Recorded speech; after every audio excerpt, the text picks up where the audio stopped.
Howdy, my name is Nonat, and Rage of Elements, contrary to what my channel looks like, has more going on than just the Kineticist. Yes, the Kineticist is massive, and someday that deep dive will be done. But hidden inside of its pages are a few other extra class options. Now, unfortunately, not as many new class options as we might have gotten in, say, Secrets of Magic or Guns and Gears, but there's still quite a few new options, namely for the Summoner, Barbarian, and Animal Companion classes. So sit back and relax while I tell you about the new Elemental Eidolons, Elemental Animal Companions, and my favorite, the new Elemental Instinct Barbarian. Hey, shut up. Before we dive into the content of this video, there's another book that I really want to talk about, and that is Gilman's Guide to Speed, a new setting book that'll revamp your TTRPGs in a way I've never really thought about. Gilman's Guide brings the speed and adrenaline of racing to your RPG campaign. Set in an arcane punk universe, they're adding rules for new classes, new subclasses, speed racing, and even rules for creating your own personal custom vehicle. The developers, Only Crits, are touting no less than 50 magic items, 40 new monsters, 12 new subclasses, 4 new full classes, and way more. With over 250 pages of content, not counting stretch goals, Gilman's Guide to Speed is going to be a book you want to keep your eyes on. The developers have told me just how proud they are of their vehicle creation mechanics, and it sounds really cool. It uses a base structure involving a chassis and a power unit that you'll choose and mix and match, but there's still a freeform element to it, allowing you to truly create the vehicle of your character's dreams. Only Crits as a company has always had the community, and of course DICE, at the top of their priority list, and they've proved this over the years by working with tons of different members of the community. They worked with Bob Worldbuilder earlier this year, they're currently working with Blaine Simple, and they even worked with our own Sinclair's Library to make our metal dice during our Kickstarter campaign. They've always been a delight to work with, both on the macro scale with Sinclair's Library, and on the micro scale here with this sponsored segment. Thanks, Eric. They've got some crazy new stretch goals right off the bat. The first one being 4 new subclasses right off the bat, and then some new battle maps involving racetracks, which sounds amazing, and even legendary NPC drivers for you to put into your campaigns and have your PCs race against, which just sounds cool. It's like Mario Kart, but with dragons. And of course, it's a Kickstarter. If you pledge within the first 48 hours of the campaign, which launched at the exact same time as this video going live, you will get the, what's it called again? You will get the Flux Gearshift dice set along with a leather dice bag to store them completely for free with your order. So click my link in the description and go support Only Crits and their new supplement, Gilman's Guide to Speed. It's gonna be a dang good one. Thank you, Only Crits, for sponsoring this video. Let's talk about elemental class features. Also, I definitely didn't record this a week and a half in the future after Gen Con. Definitely not. Ow, my ribs.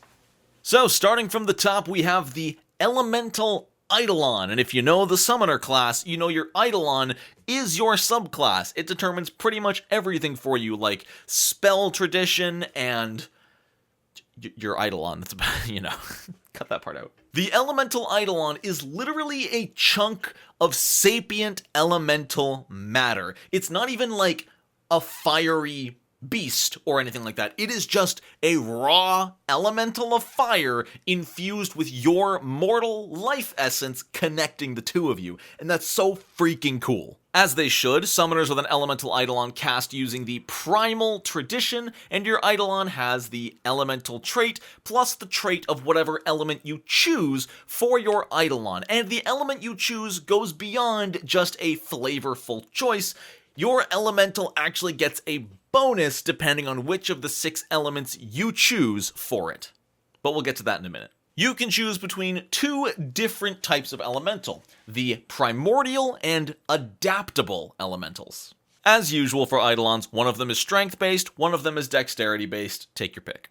You get trained in nature and survival with this Eidolon, as well as dark vision for your Eidolon, which is kind of cool. I didn't expect an elemental to have dark vision. You also get a completely unique language based on what element your Eidolon is. If it's an air elemental, you speak Susoran. If it's a metal elemental, you speak Talakan. And in case you've forgotten, Eidolons get 3 abilities, one at level 1, one at level 7, and one at some other level I can't remember because I've never played a summoner. The first one is the Elemental Core, which, because it's an elemental and not like a flesh and blood creature, it actually has resistances against poison effects, sleep effects, and effects that cause the paralyzed condition. It also removes bleeding damage on a 10 instead of a 16, which is huge. Your Eidolon and all of their unarmed strikes also gain the trait of the element you pick, which I think is incredibly important when it comes to triggering weaknesses. I think if a creature is weak to fire, and your fire elemental hits for bludgeoning damage, well, that strike still has the fire trait. Correct me if I'm wrong in the comments, but I do believe that the fact that the damage has the fire trait, even if it's not dealing fire damage, still triggers the weakness, but I could be wrong about that. I couldn't find it in my 30-second Archives of Nethys search. But like I said, the chosen element grants your Eidolon a unique bonus from its elemental core ability, starting with air. Your Eidolon can jump twice as far as other Eidolons and other characters. On a strength-based primordial Eidolon, you could probably get some crazy distance with this thing. Remember that long jump is just the DC to jump somewhere is the number of feet you're jumping. So if you want to jump 20 feet, you need to roll a 20. Well, if this thing's trained proficiency, it's already got a +7. If you want to jump 40 feet, you only need to roll a total of DC 20, which even at level 1 isn't terribly difficult. It's also immune to fall damage, but it still has the 100-foot link to you before it dematerializes. Earth Elemental Eidolons, I feel like they sort of get the short end of the stick here. They get the dwarf bonus, which I've just started calling it. It's the +2 bonus to fortitude and reflex DCs against shoves, trips, and effects that forcibly move you. Oh, never mind. It doesn't even get the bonus to saves against things that move you. It gets the bonus to saves that knock you prone, but if something moves you 10 feet or more, you move half that distance instead. Overall, not that exciting in my opinion. The Fire Elemental gains resistance equal to half the summoner's level against fire damage, and an equal amount of weakness to cold and water damage. Kind of an interesting trade-off. They also deal 1 extra fire damage with all of their unarmed strikes. The metal bonus is kind of the only one I really like so far. Your Eidolon's unarmed strike, one of them, gains versatile bludgeoning, piercing, or slashing. You can pick one, and obviously its base attack does the other. It's kind of cool. It makes it so that your Eidolon can sort of melt the metal and shift it into whatever type of weapon they want. You'll still be missing out on one of the damage types, but if you've got a basic bludgeoning attack, you can give it versatile piercing, and then you can do everything but slashing. That's pretty cool. The water one is kind of weird in my opinion. They gain an inherent swim speed, and they can breathe underwater, which is kind of cool. They also don't take any penalties for fighting in the water. But their land speed is reduced to 15 feet, and you need to take the amphibious form feat to increase it back to 25. If you're in a water-based campaign, this is really cool.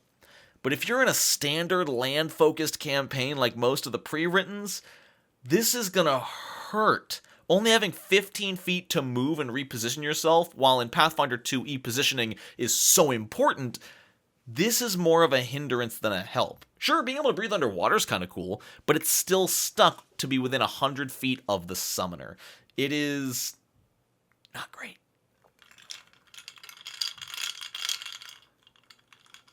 The wood effect is kind of weird. When you refocus, your Eidolon, and thus yourself, regains hit points equal to double your level. That's not great. If you're level 3, you can now spend 10 minutes to gain 6 hit points. Which, it sounds cool to be able to heal yourself without using a resource, but you just gotta remember that Treat Wounds exists. Like, Treat Wounds makes this almost useless. I guess if you happen to have no one with medicine on your team, it's fine, but 10 minutes to heal 6 health at level 3 doesn't feel great. And that's all the Eidolon gets at level 1. I'm not gonna lie, kind of feels a little bit bad. Let's see if it gets better at higher levels. They get a once per 10-minute fireball that also hurts the Eidolon.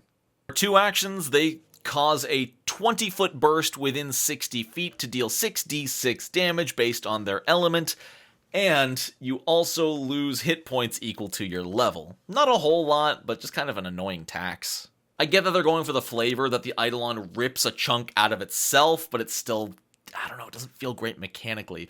And they still haven't fixed the issue. I was really hoping they would fix this in the remaster. The only elemental Eidolon that deals any kind of specific damage is fire. If you are any of the other 5 elements, it's just bludgeoning, which is so boring. We've already seen that water damage exists, and air and whatever, you can make it light electric damage. It's so annoying, because it's the same issue as the elemental bloodline sorcerer, where if you're fire elemental, you deal a bunch of fire damage. If you're anything else, you're bludgeoning. You're all the same, and that feels awful. Elemental Maelstrom is good. For 3 actions, they move up to their movement speed and can attack every single enemy they pass by. This is cool, because it's not limited to 3.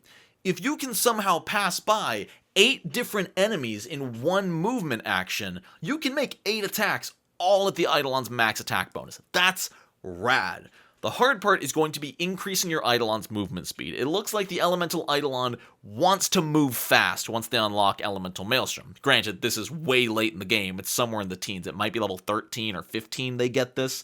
But really strong. I like that it doesn't count towards their multiple attack penalty till afterwards. That's the thing I was scared of. So this is the kind of ability that once in the campaign, it will be a game changer as you make 10 attacks on one turn. But if you're only fighting like 1 or 2 enemies most of the time, this isn't going to do great. And that's the Elemental Eidolon. Overall, kind of mid. I'm not blown away by the effects. They're all kind of not even necessarily what you'd expect. They feel a little bit underpowered or taxing in a weird way. The only one I really, really love is Elemental Maelstrom. Elemental Burst is just a fireball that hurts you, which I wouldn't mind if it hurt you if it didn't also have a 10-minute cooldown. Like, that feels kind of bad, that you can only use it every 10 minutes and it hurts you, but it is what it is. Let's check out the new Elemental Companions. I'm not going to be going into super detail on all of these animal companions, but I will at least tell you their support benefits. And there's nothing fancy about these. It's not like Flaming Tiger or Air Scorpion. It's just an air elemental. These are raw elementals from their associated elemental plane, not like enchanted creatures. So these are sort of bending the rules. I'm shocked rangers can actually take these. I would have expected maybe these are limited to druids only, but yeah, even the Beastmaster archetype can just take elementals. I'm fine with it. It kind of bends the rules without bending it bends the flavor without bending the rules, if that makes sense. Air elementals are super freaking fast. They have a 50-foot fly speed. They're small. Oh, wait, no. Okay, no, I'm right. Okay, I'm half right. Elemental companions are typically only selected by druids who have the animal order, and they've actually brought back the access trait. If you're unfamiliar, access is a step beyond uncommon. Uncommon already means your GM has the right to say no. Access means technically, if you want to use it, you need to be a member of the Storm Order for the air elemental. But it's not necessarily a requirement. It can still be overruled by the GM, as anything can, so it's not really a fair argument. Access is always a weird term for me. I get why they put it in, but especially if it's already uncommon, it doesn't make a whole bunch of sense. But let's get to the support benefit. The air elemental, if you strike a creature within reach of the air elemental, you become concealed until the start of your next turn to that creature. That's kind of rad, I'm not gonna lie. Being able to give yourself just a 20% evade chance against that creature is pretty neat. It's a fun little twist on a support benefit. I feel like we don't see that a lot. Circling Flyby is basically a weaker version of the Elemental Eidolon's Maelstrom. It strides half its speed, makes 2 attacks, and then returns to where it started, and they don't count towards its multiple attack penalty until afterwards, so it's good. It's 2 actions to attack twice, both at its full bonus. That's a really good ability. Conversely, the Earth Elemental has a base of 10 hit points for a D8 fist attack, also has dark vision, but trains you in survival, and it comes with a burrow speed, which is kind of a little bit hard to come by sometimes. The support benefit is really interesting. I think I would like this on like a cantrip, but not so much on an animal companion. The support benefit is if you hit a creature that is within melee reach of your Earth Elemental, the first square it moves into on its next turn, regardless of what direction, is difficult terrain. This is amazing if you can get this on someone with attack of opportunity. Say if you have an Earth Elemental on a Ranger, like your GM allows you to take this on your Ranger while you have attack of opportunity, or you're just next to the fighter in the party, this makes it so they cannot step for their first action. The first square the creature moves into is difficult terrain. If it's a step action, they can't step into difficult terrain. So overall, this could be a really good setup to trigger attacks of opportunity. And rolling knockdown is, For 2 actions, it moves 10 feet and attacks. If it hits, the target is knocked prone. This feels weaker than the Air Elemental overall, but it's definitely thematic, I'll give it that. Fire Elemental, also base 4 hit points with an agile finesse melee attack, trains you in intimidation, it has dark vision, and is immune to fire, but has weaknesses to cold and water equal to your level. Its support benefit allows your next attack on an adjacent creature to the Fire Elemental to inflict 1d6 persistent fire damage, increasing to 2d6 if it becomes nimble or savage. Overall, cool. 1d6 to 2d6 persistent fire isn't a huge increase since that mostly relies on triggering weaknesses to get the most out of it, but still pretty cool. I like the immunity to fire and weakness to cold. I like that a lot. And its advanced maneuver, even though it's called flamethrower, is not a breath weapon, and this feels weird to me. Whoever wrote this entire chapter on elemental companions seemed to really like the idea of multiple attacks. So it's in a 60-foot line, make an attack roll against all enemies within that line. All creatures, actually, so even allies get attacked. Once again, they all count towards the multiple attack penalty, but they don't count until after they attack. If it's called flamethrower, why isn't it just a reflex save? This feels like it should be a breath weapon, not a bunch of tendril strikes. Metal Elemental, 8 base hit points, 1d8 piercing attack, dark vision, trains you in intimidation, and its support benefit pierces an enemy with metal strikes. Okay, it's the exact same as the fire one, but it's bleed instead of persistent fire damage. Okay. The advanced maneuver is pretty cool, though. It basically gives your elemental the ability to raise shield, and anybody that hits him with a melee attack takes piercing damage in return. That's actually really clever and creative. While it's in the bunker, it can't move or anything, and it can persist between turns, but this means that you can command it, it can attack, and then bunker. What this is a problem with, though, is on the following turn, you will need to spend an action to end the bunker. And you can't attack while you're in the bunker. So once you've hunkered down your elemental, you might not want to move it again, because you can only give them 2 actions per turn. So if you attack and then bunker, then your next turn will be unbunker, attack. And yeah, you got to attack, but now you're not bunkered anymore. And all this time you can't stride either. So if you need to move at all, the bunker is going to be tough to maintain. It's a really cool idea. It's going to be kind of tough to make it work. Water Elemental, 6 base hit points, trains you in survival, and resistance to fire equal to your level. The support benefit just inflicts Clumsy 1. That's not terrible, honestly. Something you can do at level 1, inflicting conditions. Again, especially if you can get this on a class like a Ranger, if your GM is nice, being able to inflict Clumsy with your Ranger would be pretty cool. I mean, I guess even being able to do it with your Druid without using a spell slot is kind of a cool idea. And the advanced maneuver just puts out water. I don't think you get advanced... What level do you get advanced maneuvers? This is a level 8 ability to put out fire in an emanation. It can counteract magical fires, which I guess is kind of cool. But compared to the other ones, this is really lame. Your level 8 nimble or savage ability is to basically be a bucket of water.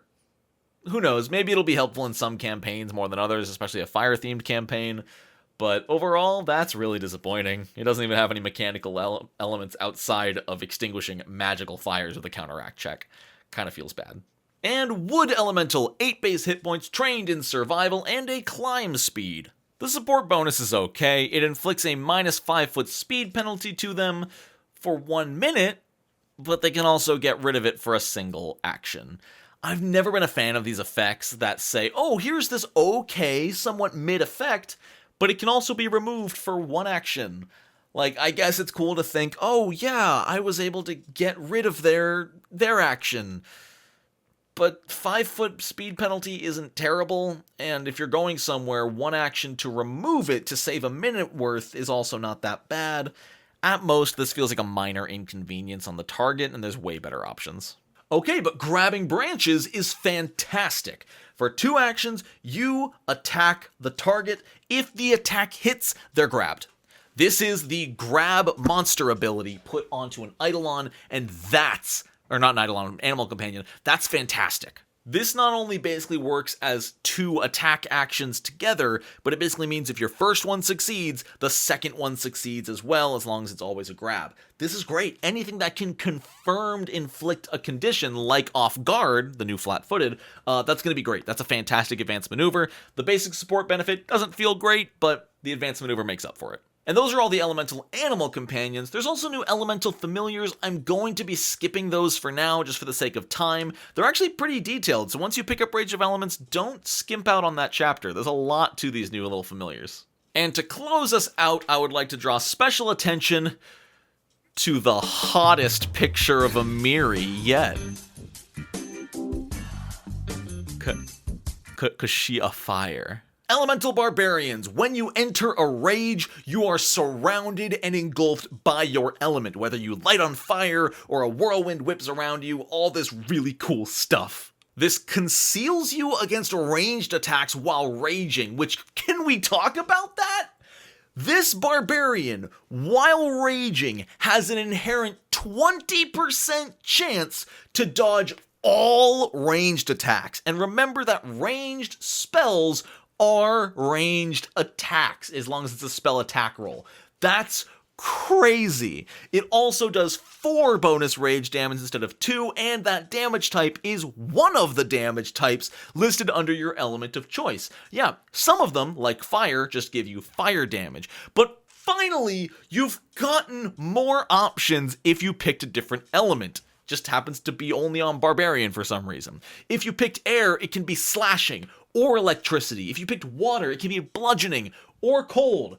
Why can't these options exist for the other elemental things like the Eidolon? Now, it's worth noting you pick 1 at character creation. If you make an air elemental barbarian, you choose electricity or slashing, and that is your bonus rage damage type forever. There is no swapping around. This subclass also has a special interaction with the Kineticist archetype, because now, as long as you are an elemental barbarian, if you can manage to get a Kineticist impulse feat on your character, like through the multiclass archetype, all impulses now have the rage trait. The problem here is that it does not get rid of the concentrate trait of impulses, and if you're a barbarian, you can't use concentrate trait actions while raging, but while raging or elemental barbarian, all impulses gain the rage trait, meaning they can only be used while raging, which means unless you specifically take the moment of clarity feat, this feature is useless. Their rage damage bonus caps out at a bonus 12, which is on the higher end. It's nowhere near the highest, like Giant Instincts plus 16, I think, but it's pretty up there. Their raging resistance feature at level 9 applies to all damage of their chosen element, or all damage dealt by creatures with that trait. So even if you're say an air elemental barbarian and you're fighting an air elemental, sure, you're going to resist its electricity damage as well, but even if it hits you with like a slashing melee attack, you're still going to resist it because the creature has the air trait.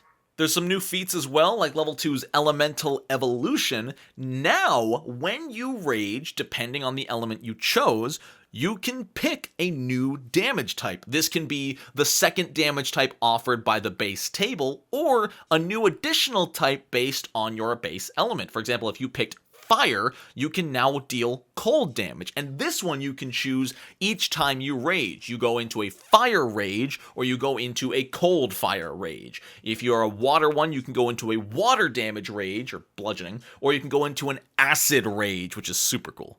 And at level 6, they can take Elemental Explosion, which is just, big 2-action, kaboom elements, 1d8 damage per character level on a basic reflex save.